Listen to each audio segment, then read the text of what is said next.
दोस्तों, ओला electric mobility की बात करें तो स्टॉक के अंदर आज तूफ़ानी तेज़ी देखने को मिल रही है। और आप देख सकते हो कि वॉल्यूम टॉपर बना हुआ है स्टॉक। इसके पीछे है बहुत बड़ी गुड न्यूज़। गवर्नमेंट ने यहाँ पे पीएलआई का गिफ्ट दिया है ओला इलेक्ट्रिक को, जिसने एक पूरा माहौल बदल दिया। वैसे तो कंपनी लॉस में है, पिछले कई रिजल्ट हमने देखे लगातार लॉस में बने हुए। लेकिन आगे की क्या संभावना बन रही है? क्या इस पीएलआई स्कीम के दम पे अब कंपनी कुछ बड़ा धमाका कर सकती है? कंपनी ईवी सेगमेंट में काफ़ी अच्छा कर रही है। सरकार का पूरा फोकस इसमें ईवी सेगमेंट के ऊपर है। जितने भी व्हीकल है वो सरकार चाहती है कि आने वाले समय इलेक्ट्रिक ही हो। ऐसे में क्या आगे की रणनीति बनेगी, इसके फंडामेंटल जानने की कोशिश करेंगे। और इसके अलावा जो लेटेस्ट म्यूचुअल फंड के आंकड़े हैं वो क्या इशारा करें, क्या म्यूचुअल फंड यहाँ पे खरीदारी कर रहे हैं, एफआई का रुझान स्टॉक को लेकर कैसा है, क्योंकि बड़े फंड हाउस के रुझान के हिसाब से ही रणनीति बनाने में फ़ायदा हो सकता है। तो ये हमें समझना होगा कि कैसी रणनीति आगे चल रही है इसके स्टॉक को लेकर और इसका फ्यूचर क्या दिखाई दे रहा है। लेकिन फ्रेंड्स, उससे पहले अगर आप पहली बार हमारे चैनल पे आए तो चैनल को सब्सक्राइब कर दीजिए, एक बेल आइकॉन दबा दीजिए ताकि जब भी नया वीडियो बने पहला नोटिफिकेशन आपको मिले। वीडियो पसंद आए तो लाइक शेयर जरूर कीजिए। चलो फ्रेंड्स, वीडियो स्टार्ट करते हैं। मैं हूँ आपका दोस्त एसबी दवे और हमारे अपने चैनल ऑनलाइन कमाई में आपका बहुत बहुत स्वागत है। सबसे पहले बीएससी सेंसेक्स की बात करें तो आज 80,440 के स्तर पर है, जहाँ पे 346 पॉइंट की गिरावट है, यानी 0.43% डाउन है बीएससी सेंसेक्स। वैसे बाजार की शुरुआत लगभग फ्लैट हुई थी हल्की सी गिरावट के साथ, और जो लेवल था परसों का उसके आसपास भी आप बाजार पहुंचता हुआ दिखाई देगा। लेकिन उसके बाद में गिरावट काफ़ी बड़ी हुई। बिकवाली का दौर ये आया कि 80,093 के स्तर पे आ गया, यानी 80,000 का स्तर भी टूटता हुआ दिखाई दिया। लेकिन निचले लेवल से फिर कुछ खरीदारी लौट के कुछ राहत मिली है। तो डोनाल्ड ट्रंप के टैरिफ का जो मामला बना, 50% इंडिया पे टैरिफ लगाया, जिससे बहुत सारे सेक्टर दबाव में आ गए। काफ़ी ज़्यादा रोजगार छीनने की एक संभावना बन गई है, जिससे इंडिया कैसे इससे पार निकलेगा, इससे एक माहौल तो दबाव का बना हुआ है। और एफआई जो है बाजार में बिकवाली समय कर रहे हैं। ओला इलेक्ट्रिक मोबिलिटी में आज कमाल की तेज़ी देखने को मिल रही है। स्टॉक 54.94 के आसपास इस समय 8.11% की तेज़ी है। और आप देखें इंट्राडे में 55.75 तक चला गया, लगभग 10% के आसपास की ज़बरदस्त तेज़ी।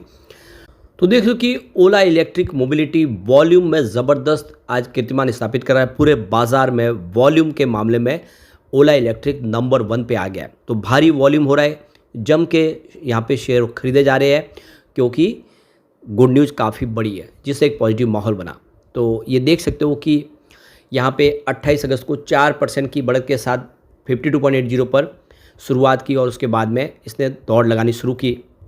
तो इस तेज़ी के पीछे सबसे जो बड़ा रीज़न है कि कंपनी अपने जनरेशन 3 स्कूटर पोर्टफोलियो के लिए प्रोडक्शन लिंक इंसेंटिव यानी पीएलआई सर्टिफिकेशन हासिल करने की घोषणा के बाद आई है। सरकार की तरफ से पीएलआई स्कीम का फ़ायदा दिया जा रहा है कंपनी को। पिछले 3 सेशन में शेयर में 12% की तेज़ी ऑलरेडी आ चुकी है।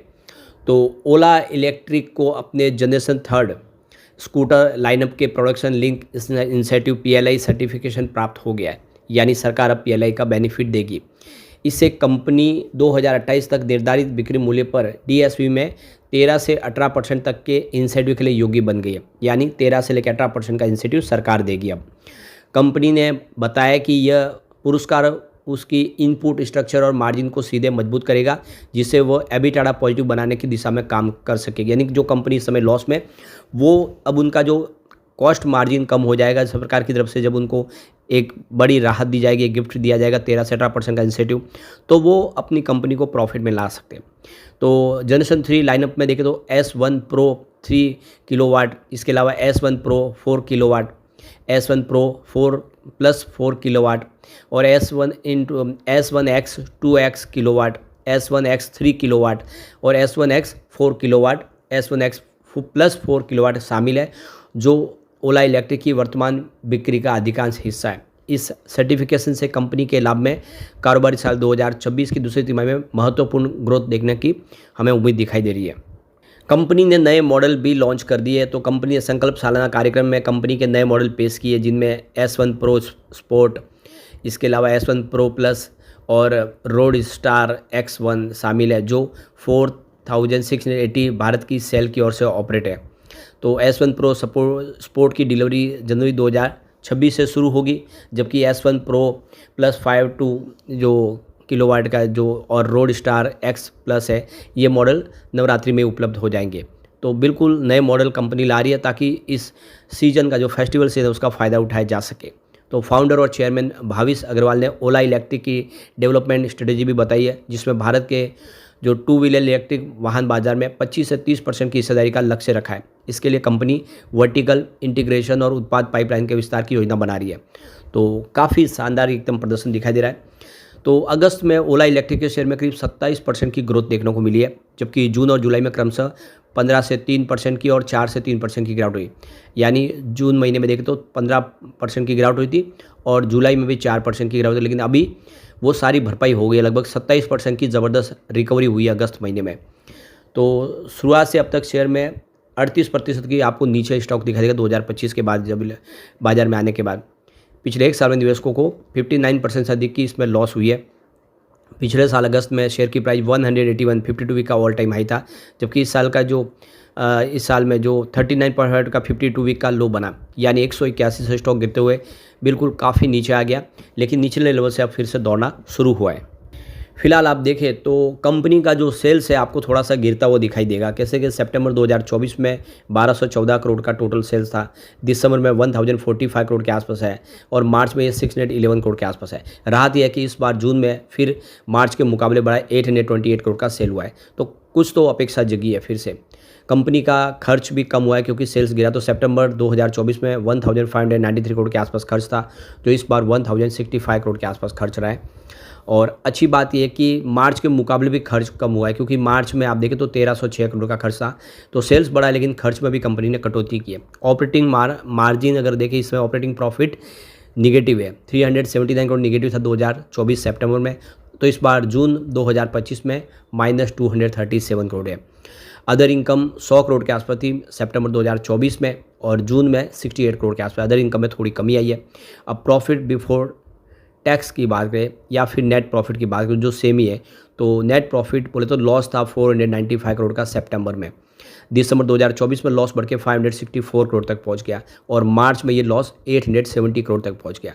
लगातार 3 क्वार्टर से लॉस बढ़ रहा था, लेकिन इस बार राहत रही कि लॉस फिर कम हुआ है। लॉस मात्र 428 करोड़ के आसपास है, जो पिछले 4 क्वार्टर में सबसे कम है। तो आशा जगी है कि अब कंपनी प्रॉफिट में आ जाएगी और सरकार ने PLI स्कीम का फ़ायदा दे रही है, इसका कंपनी फ़ायदा उठा सकती है। दूसरी तरफ देखें तो म्यूचुअल फंड ने जम के खरीदारी किया जुलाई महीने में। करीब 8 म्यूचुअल फंड ऐसे थे जिन्होंने सिर्फ एग्जिट लिया है, कम बिकवाली करने वाले सिर्फ 8 थे, लेकिन सामने जो खरीदारी करने वाले म्यूचुअल है वो 48 है, यानी 8 के सामने 48 म्यूचुअल फंड ने नई एंट्री कर ली है। तो जम के खरीदारी हो रही है। ओला इलेक्ट्रिक मोबाइल में इस समय म्यूचुअल फंड का काफ़ी बड़ा निवेश आया है, जिसकी वजह से शेयर की प्राइस में भी हमें तेज़ी की संभावना देखने को मिली है। अब वो कौन से म्यूचुअल फंड है उसको भी देख ले, तो देख सकते हो कि सबसे पहले Mirae asset large and mid cap direct ने 163.78 करोड़ का निवेश किया। 61.11% की होल्डिंग उनकी मंथ ऑन बेसिस पे बढ़ी है। मीरे एसेट एल्स टैक्स सेवर ने 121.85 करोड़ का इन्वेस्टमेंट किया। 37.22% की होल्डिंग मंथ ऑन बेसिस पे बढ़ी है। मीरे एसेट मिड कैप डायरेक्ट ने 96.96 करोड़ का निवेश किया। 134.89% की होल्डिंग मंथ ऑन बेसिस पे बढ़ी है। हेलियस फ्लैक्सी कैप डायरेक्ट ने 54.97 करोड़ का निवेश किया, उनकी होल्डिंग 100% मंथ ऑन बेसिस पे बढ़ी है। Nippon India multi cap direct ने 47.20 करोड़ का इन्वेस्टमेंट किया, होल्डिंग में कोई बदलाव नहीं हुआ है। सुंदरम मिड कैप डायरेक्ट ने 42.14 करोड़ का इन्वेस्टमेंट किया, उनकी होल्डिंग में भी कोई बदलाव नहीं हुआ है। उसके बाद में देख लो कि HDFC मल्टी कैप डायरेक्ट ने 41.31 करोड़ का निवेश किया है, उनकी होल्डिंग में भी बदलाव नहीं हुआ है। HDFC ट्रांसपोर्टेशन एंड लॉजिस्टिक में 24.37 करोड़ का निवेश हुआ है और होल्डिंग में कोई बदलाव नहीं हुआ है। Sundaram large and mid cap direct ने 23.39 करोड़ का इन्वेस्टमेंट किया है, होल्डिंग में कोई बदलाव नहीं हुआ है। फिर Baroda BNB Paribas mid cap ने 20.66 करोड़ का निवेश किया है। 56.25% की होल्डिंग मंथ ऑन बेसिस पे बढ़ चुकी है। ये सबसे अच्छी बात है कि कोई भी म्यूचुअल फंड अपनी होल्डिंग ट्रिम नहीं किया, सब ने निवेश बढ़ाया है। इसका मतलब ये कि स्टॉक यहाँ से अब बेहतर करता हुआ दिखाई देगा। सबसे अच्छी बात एक और ये है कि कंपनी का कैश फ्लो नेगेटिव था वो पॉजिटिव हो चुका है। मार्च 2024 में -179 करोड़ था, जो इस बार मार्च 25 में 174 करोड़ पॉजिटिव हो चुका है। तो कंपनी का इस समय कैश फ्लो भी है, जो आने वाले समय उम्मीद जगा रहा है कि ये कुछ बेहतर कर सकता है। एक बार इसके फंडामेंटल देख लेते हैं। तो मार्केट कैप 24,237 करोड़ का है। नंबर ऑफ शेयर 414.08 करोड़ है। PB इसका 2.24 का है। डिविडेंड 0% है। कैश 1,888 करोड़ का है। प्रमोटर होल्डिंग यहाँ पे 36.78% है। सेल्स ग्रोथ 96.34% माइनस है।